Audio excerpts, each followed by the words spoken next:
ચાલો તો નમસ્કાર વિદ્યાર્થી મિત્રો, સ્વાગત છે આપ સર્વેનો આપની મનપસંદ YouTube channel chemistry by Nimesh sir ઉપર. અને વિદ્યાર્થી મિત્રો, નીટ 2025 ની એક્ઝામ રિલેટેડ એનટીએ દ્વારા એક ઓફિશિયલ અપડેટ આપવામાં આવી છે. આ અપડેટ તમને ઓલરેડી મેં એક શોર્ટ વિડીયોના માધ્યમથી આપી દીધી છે, પણ આજના સેશનની અંદર આપણે જોવાના છીએ કે જે આ એનટીએ દ્વારા ઓફિશિયલ અપડેટ આપવામાં આવી છે, અપડેટ શું છે, આધાર કાર્ડ રિલેટેડ અપડેટ શું આવેલી છે અને અપાર આઈડી શું છે, એનો ઉપયોગ કેવી રીતે છે અને બનાવવું કેવી રીતે, સંપૂર્ણ માહિતી આપણે આજના સેશનની અંદર જોવાના છે. તો સૌપ્રથમ પહેલા 14 જાન્યુઆરી 2025 શુભ દિન ઉત્તરાયણના દિવસે બરાબર ગઈકાલે જે અપડેટ આવી એ અપડેટ મુજબ આપણે વાત કરીએ. બરાબર, તો આધાર કાર્ડની અપડેટ અહીંયા લખેલી છે કે ભાઈ તમારું જે આધાર કાર્ડ જે છે એ અપડેટેડ આધાર કાર્ડ હોવું જોઈએ. એનો મતલબ શું છે કે ભાઈ 10મા ધોરણના રિઝલ્ટ પ્રમાણે આધાર કાર્ડ અપડેટ કરેલું હોવું જોઈએ.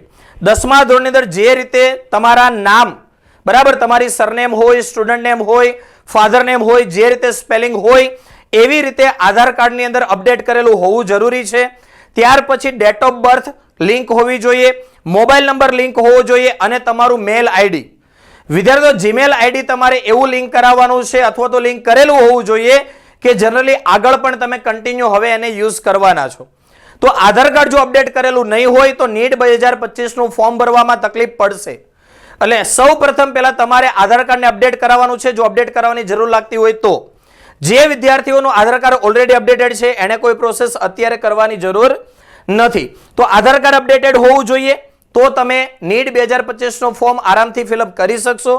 15 થી 20 દિવસની અંદર અથવા તો એની આસપાસના દિવસોની અંદર નીટ 2025 ના રજીસ્ટ્રેશનની પ્રક્રિયા સ્ટાર્ટ થઈ જશે. એ પહેલા પ્રોસેસ કમ્પ્લીટ કરવાની છે. સેકન્ડ વસ્તુ, સૌથી વધારે વિદ્યાર્થીઓનો પ્રશ્ન છે કે સર આ અપાર આઈડી છે શું અને આનો ઉપયોગ કેવી રીતે કરવાનો છે. તો અત્યાર સુધીની અપડેટ પ્રમાણે વિદ્યાર્થીઓને હું વાત કરું તો નીટ 2024 સુધીની એક્ઝામ, નીટ 2025 ની વાત નથી કરતો, નીટ 2024 સુધીની જે એક્ઝામ હતી એની અંદર શું છે, આધાર કાર્ડ અપડેટેડ હોય તો પણ તમે નીટ 2025 નો નીટ 2024 સુધી ફોર્મ ભરી શકતા હતા.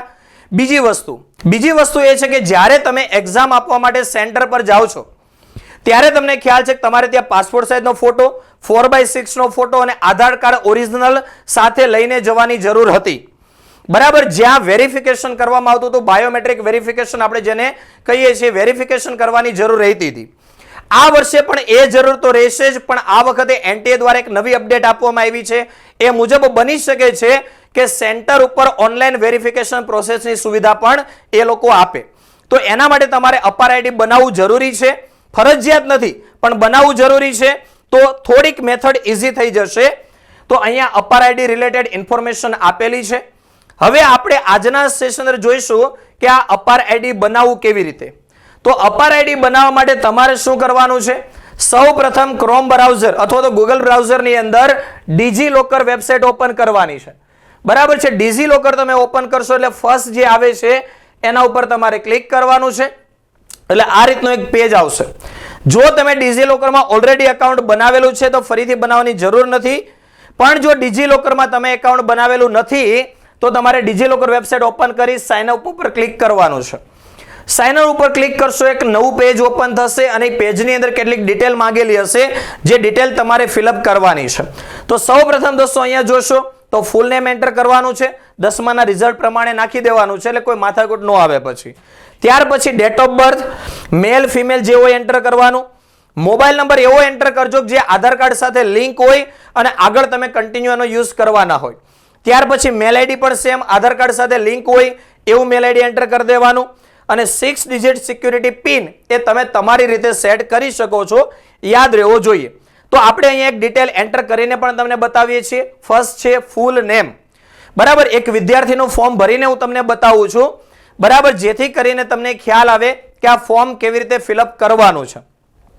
તો અહીંયા દોસ્તો એક વિદ્યાર્થીની ડિટેલ, સૌ પ્રથમ ફૂલ નેમ એન્ટર કરવાનું છે.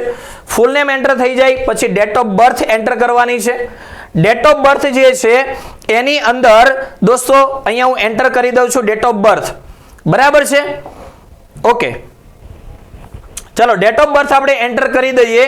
ત્યાર પછી મેલ ફિમેલ જેવો એન્ટર કરવાનું અને ત્યાર પછી મોબાઈલ નંબર આપણે એન્ટર કરી દઈએ છીએ અને ત્યાર પછી આપણે મેલ આઈડી એન્ટર કરવાનું છે, બરાબર છે.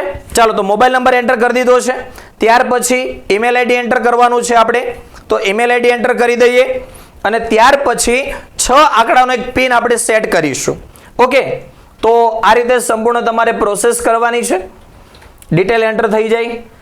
ઓકે, ચાલો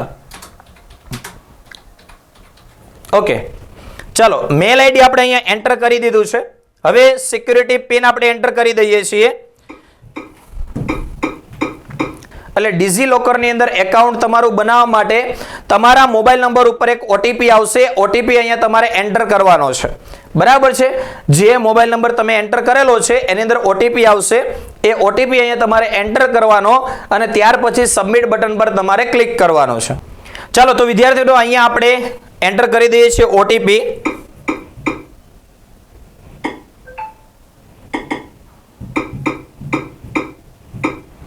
ચલો ઓટીપી આપણે એન્ટર કરી દઈશું.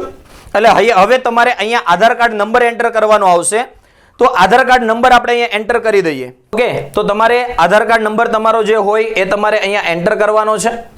આધાર કાર્ડ નંબર એન્ટર થઈ જાય ત્યાર પછી તમારે નેક્સ્ટ બટન પર ક્લિક કરવાનો છે. તો આધાર કાર્ડ નંબર આપણે એન્ટર કરી દઈએ, ત્યાર પછી નેક્સ્ટ બટન પર તમે ક્લિક કરશો, બરાબર છે. એટલે ફરી એક વખત ઓટીપી જશે, બરાબર છે. ઓટીપી આપણે ફરીથી અહીંયા એન્ટર કરવાનો છે. ચાલો તો વિદ્યાર્થીઓ ઓટીપી જે આવે આપણે અહીંયા એન્ટર કરવાનો છે.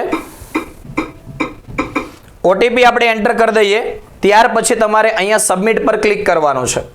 ચાલો તો વિદ્યાર્થીઓ ત્યાર પછી તમારે ડિજીલોકરની અંદર જે એકાઉન્ટ તમે બનાવ્યું છે એને ઓપન કરવાનું છે, એટલે કે સાઇન ઇન કરવાનું છે.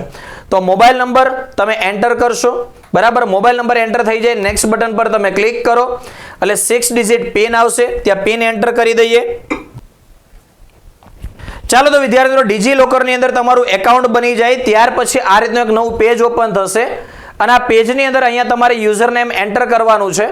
યુઝર નેમ તમે જો ખાલી કદાચ તમારું નામ નાખશો તો બની શકે કે ઓલરેડી એ નામ કોઈએ સેટ કરેલું હોય તો નહીં થાય. એટલે અહીંયા તમારે એન્ટર કરવાનું છે, બરાબર. આપણે નામ એન્ટર કરી દઈએ છીએ, પછી તમારે સબમિટ બટન ઉપર ક્લિક કરવાનું છે, બરાબર છે. તો નામ તમારું અહીંયા લખેલું આવી જશે, ત્યાર પછી તમારે ઓકે બટન પર ક્લિક કરવાનું છે. એટલે ડિજીલોકરની અંદર એકાઉન્ટ તમારું બની ગયું અને લોગિન પણ કરી દીધું છે, બરાબર. એટલે આ રીતનું એક લોગિન પેજ ઓપન થશે જ્યાં તમે અહીંયા જોઈ શકશો કે અહીંયા તમારી આધાર કાર્ડ નંબરની ડિટેલ છે બધી અને અહીંયા છે અપાર આઈડી, બરાબર. અપાર આઈડી ઓલરેડી બની જશે સીધું. એના ઉપર દોસ્તો તમારે ક્લિક કરવાનું છે.